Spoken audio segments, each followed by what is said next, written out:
आदम से पहले कोई इंसान नहीं, आदम से पहले कोई आदमी नहीं, आदम से पहले कोई बशर नहीं, तो आदम से पहले कोई रिलीजियन नहीं। आदम ही का रिलीजियन ओल्डेस्ट, आदम ही का रिलीजियन प्राचीन, आदम ही का रिलीजियन सनातन। अब बता आदम किसके घर में है?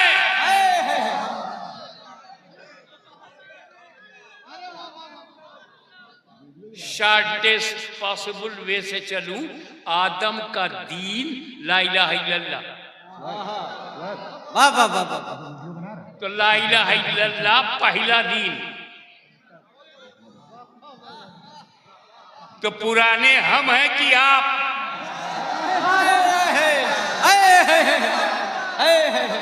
वाह वाह वाह वाह वाह वाह, जिंदाबाद जिंदाबाद। आपने नाम रखा है, हम हकीकत में हैं। अब आओ,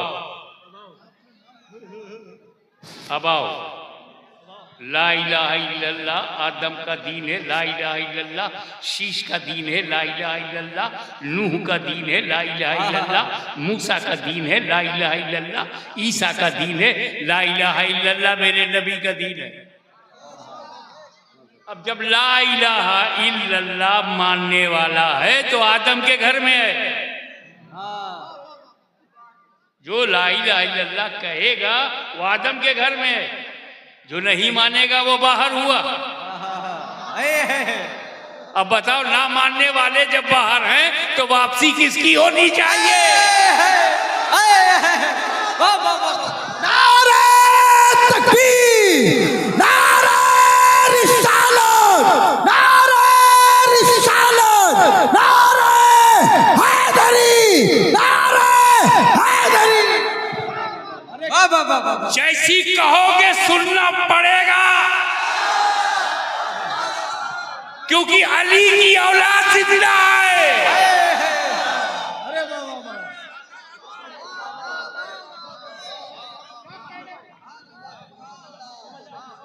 तो हम सब आदम की औलाद हैं,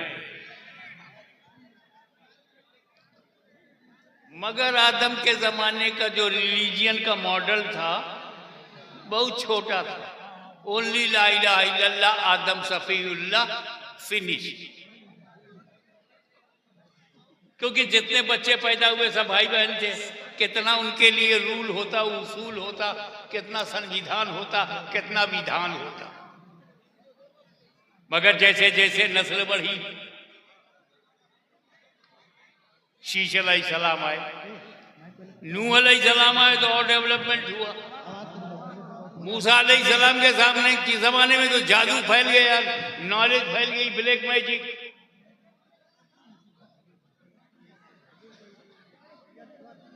अब ये बात को मैं कैसे समझाऊं आज के नौजवान को? एक मिसाल मैं अक्सर देता हूं, यहां भी दे रहा हूं। 25-30 साल पहले जो पहली बार इंडिया में मोबाइल आया, तो बंबई में एक मेरा मुरीद था, उसके पास मोबाइल था। कहा हजरत जानते ये क्या है? हमने कहा बताओ। का कार में बैठ के बतिया लीजिए, सड़क पर चलते चलते बात कर लीजिए। अच्छा, जब मैंने उसको देखा तो बहुत लंबा मोटा, जेब में रखने लायक नहीं था, उसके लिए झोला चाहिए। फिर दूसरा मॉडल आया ना, उसमें इनकमिंग आउटगोइंग थोड़ा सस्ता हुआ। फिर तीसरा मॉडल आया, चौथा मॉडल आया। जो पुरानी क्वालिटी है वो नए मॉडल में तो है, लेकिन नए मॉडल में कुछ नई क्वालिटी, इनकमिंग आउटगोइंग के अलावा मैसेजिंग भी होने लगी। और एक मॉडल नया आया, उसमें फोटोग्राफी भी होने लगी। फिर और एक मॉडल आया, उसके अंदर फोटो खींचो सेंड भी कर दो। फिर और नया, फिर एन सीरीज 1 2 3 4 5 6 7, और अब तो हर साल नया मॉडल। तो मेरे बच्चों, तुम लेटेस्ट मॉडल क्यों खरीदते हो? Why are you interested to purchase latest model? पुराना मॉडल क्यों नहीं लेते?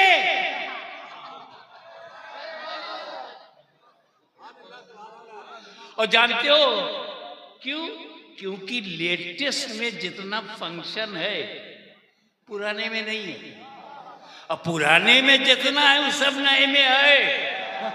पुराने में जितनी खूबियां हैं वो सब नए में हैं, मगर नए में जो नई खूबियां हैं पुराने में नहीं।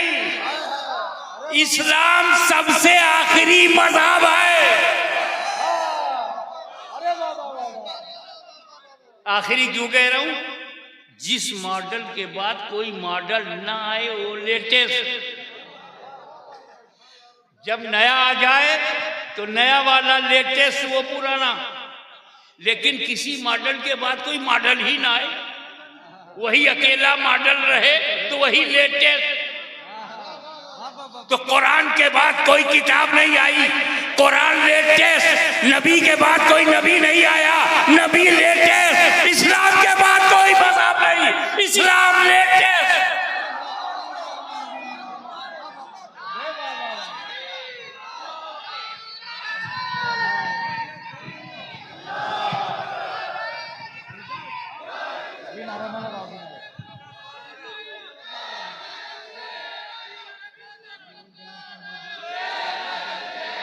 पता चला कि पुराने मजहब में जितनी खूबियां हैं वो इस्लाम में भी हैं, मगर इस्लाम में जो खूबियां हैं वो पुराने मजहब में नहीं।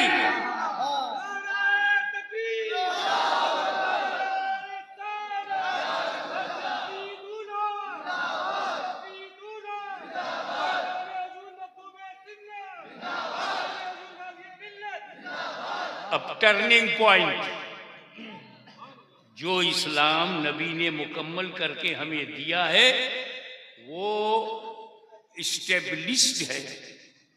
5 पिलर्स, 5 सुतून पर इस्लाम। Number 1 Towhid, oneness of Allah Almighty. तौहीद, नमाज, रोजा, हज, ज़कात। एक ईमान है, चारों इबादत है। नमाज, रोजा, हज, ज़कात, ये चारों इबादत है। एक साथ फर्ज है। आकिल बालिग मुसलमान हो उसके लिए 4 इबादत है। ये चारों एक साथ तो हैं पर आपस में मिलते नहीं। ये नमाज है, ये रोजा है, ऐसे खड़े तो हो जाते हैं, मिलते नहीं। ये नमाज है, ये ईमान है, मिलते हैं। नमाज ईमान से, रोजा ईमान से, हज ईमान से, ज़कात ईमान से। तो ईमान हो तब ना नमाज मिले। अब समझ में आया सुन्नी ईमान पर जोर क्यों देता है?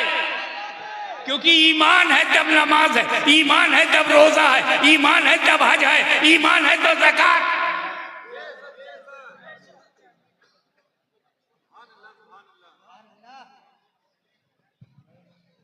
अब चारों इबादत पर नजर डालते हैं। हज,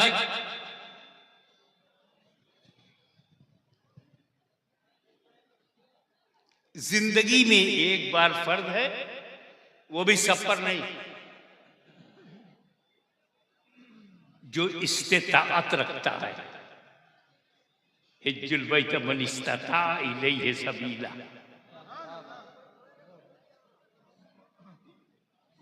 दूसरा फर्ज है ज़कात, ये भी सब पर नहीं है। कितनी छूट है लाइफ में। एक बार ज़कात, तुम साहिबे निसाब नहीं हो तो कुछ नहीं, लेके खाओ, तुम्हें देना नहीं।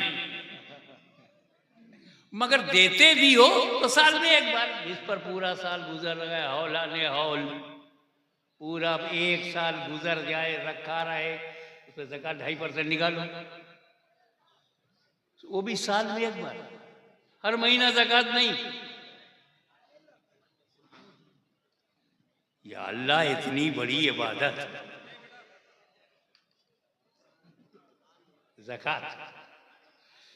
ज़कात डिजर्विंग पर्सन को देना। रमजान आ रहा है, लोग आएंगे झोला लेके। Be alert.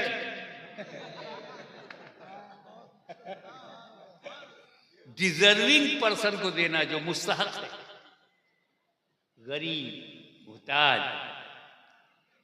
लेकिन अगर कोई सैयद गरीब है ना, उसको मत देना, हराम है।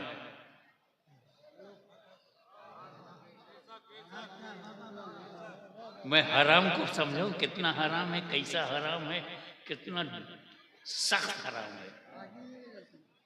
सैयद को ज़कात खिलाना या सैयद जानबूझ के ज़कात लेकर खाए, यूज करे। अगर कोई भूख से मर रहा हो तो जान बचाने के लिए मुर्दार खा सकता है, मुस्तर है तो जान बचाने, पेट भर के नहीं, जान बचाने पर।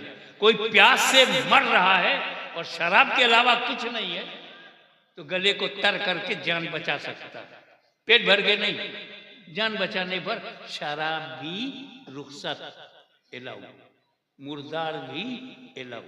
पर अगर कोई सैयद भूख से मर रहा हो तब भी ज़कात हराम।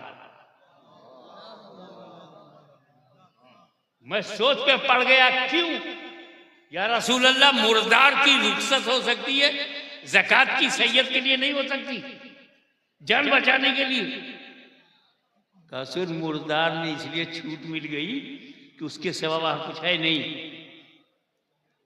सिर्फ मुर्दार ही है जान बचाने के लिए, कोई हलाल चीज नहीं है वहां।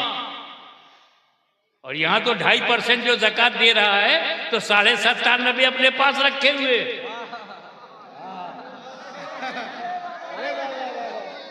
97.5 जो अपने बच्चों के लिए उसने रखा, उसमें से मेरे बच्चों को दे।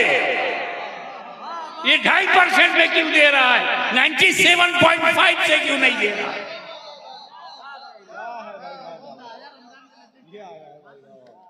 तो सैयद को ज़कात देना हराम है, लेकिन सैयद साहिब निसाब हो तो देना फर्ज है।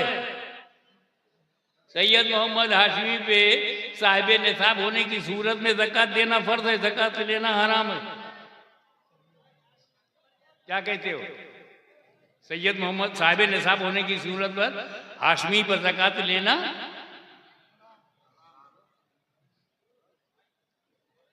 और साहिब निसाब होने की सूरत में देना, मखदूम अशरफ पर ज़कात लेना हराम है, लेकिन साहिब निसाब होने की सूरत में देना। ख्वाजा गरीब नवाज पे ज़कात लेना हराम है, लेकिन साहिब निसाब होने की सूरत में देना। गौसे आजम पर ज़कात लेना हराम है, लेकिन साहिब निसाब होने की सूरत में देना। जोर से बोलो। मौला अली पे ज़कात लेना हराम है, साहिब निसाब होने की सूरत में देना। नबी करीम पर ज़कात लेना हराम है, लेकिन साहिब निसाब होने की सूरत में देना नहीं है। नबी पे फर्ज नहीं है। मालदार हैं तब भी नहीं, 1 साल नहीं 2 साल गुजर जाए तब भी नहीं। बागे फैदक से जो वसूली होती थी, इनकम होती थी, उस पर भी नहीं। नबी पे ज़कात देना फर्ज ही नहीं। ये मैं तारीखी वाकया नहीं बता रहा हूं, मैं लॉ पॉइंट ऑफ व्यू से कह रहा हूं। नबी पे ज़कात देना साहिब निसाब होने की सूरत में भी फर्ज नहीं। थोड़ा ये समझ जाओ, पहली बार शायद सुन रहे हो। असल में ज़कात का निकालने का जो सबसे बड़ा फायदा है वो हुजूर ने बताया 1400 साल पहले।